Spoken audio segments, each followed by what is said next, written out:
Europe में corona की रफ्तार एक बार फिर डरा रही है। दरअसल वहां पिछले महीने में कोरोना के मामलों में 55% की बढ़ोतरी देखी गई, जिसे लेकर WHO ने भी चिंता जाहिर की। जिस यूरोप में आधी से ज्यादा आबादी पूरी तरह से वैक्सीनेटेड हो चुकी है, वहां कोरोना के मामले आखिर क्यों बढ़ रहे हैं? कौन कौन से ऐसे देश हैं जहां कोरोना रफ्तार पकड़ रहा है? साथ ही क्या ये भारत के लिए भी खतरे की घंटी है? भारत में थर्ड वेव को लेकर एक्सपर्ट्स का क्या कहना है? नोदिस के आज के इस वीडियो में हम आपको इन सारे सवालों का जवाब देंगे। आप बस बने रहिए हमारे साथ। सबसे पहले जानते हैं यूरोप में हर दिन कोरोना के कितने नए मामले सामने आ रहे हैं। यूरोप में कोरोना के क्या हालात हैं? दुनिया में कोरोना के हर 100 नए मामलों में से 53 यूरोप के ही हैं। पिछले एक हफ्ते में यूरोप में कोरोना के 1.8 करोड़ नए मामले मिले हैं। इन आंकड़ों ने दुनिया भर के एक्सपर्ट्स की चिंता इसलिए भी बढ़ा दी है क्योंकि यूरोप की आधी से ज्यादा आबादी पूरी तरह से वैक्सीनेटेड हो चुकी है। यूरोप के कई देशों ने तो अपनी 70% से ज्यादा आबादी को वैक्सीन के दोनों डोज दे दिए हैं। लेकिन बावजूद इसके इटली, जर्मनी, पुर्तगाल, स्लोवेनिया, ग्रीस और फ्रांस ऐसे देशों की लिस्ट में हैं जहां नए केसेस की रफ्तार आए दिन रिकॉर्ड तोड़ रही है। चलिए अब आपको बताते हैं कि ऐसा आखिर क्यों हो रहा है। यूरोप में हालात इतने खराब क्यों? कोरोना के मामले तेजी से बढ़ने का एक कारण है यूरोपीय देशों में सर्दियों का बहुत तेज होना, जिस वजह से वहां के लोग बंद एनवायरनमेंट में रहते हैं।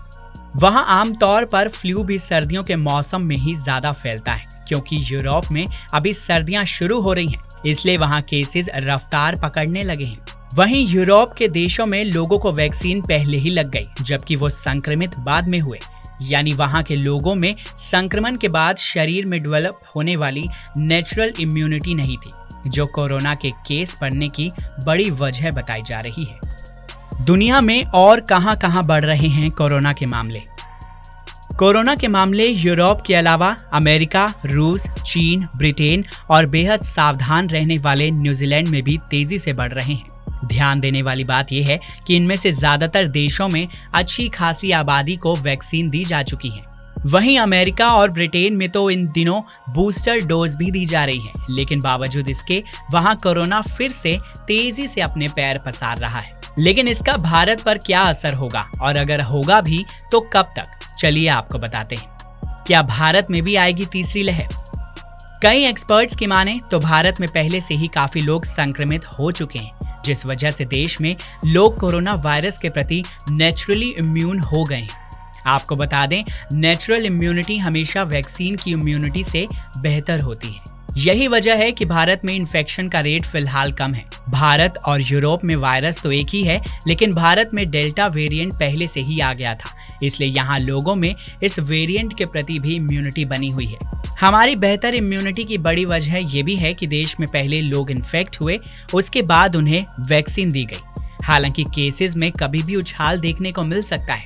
चलिए आपको बताते हैं कैसे। भारत में किन हालातों में बढ़ेंगे केसेस?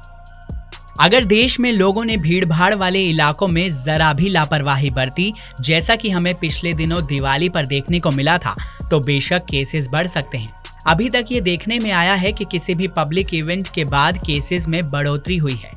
अगले 3 महीने तक हमें काफी सावधान रहने की जरूरत है, क्योंकि कोरोना की पहली और दूसरी लहर के दौरान ये देखा गया कि अमेरिका और यूरोप में केसेस बढ़ने के 2 महीने बाद ही भारत में भी केसेस बढ़े। साथ ही अब हमें ये भी समझने की जरूरत है कि आप वैक्सीन के दोनों डोज लेने के बाद भी बेफिक्र नहीं हो सकते। वैक्सीन के साथ ही आपको कोविड प्रोटोकॉल्स का भी पालन करना होगा। आपको हमारा ये वीडियो कैसा लगा, कमेंट सेक्शन में हमें लिखकर जरूर बताइएगा।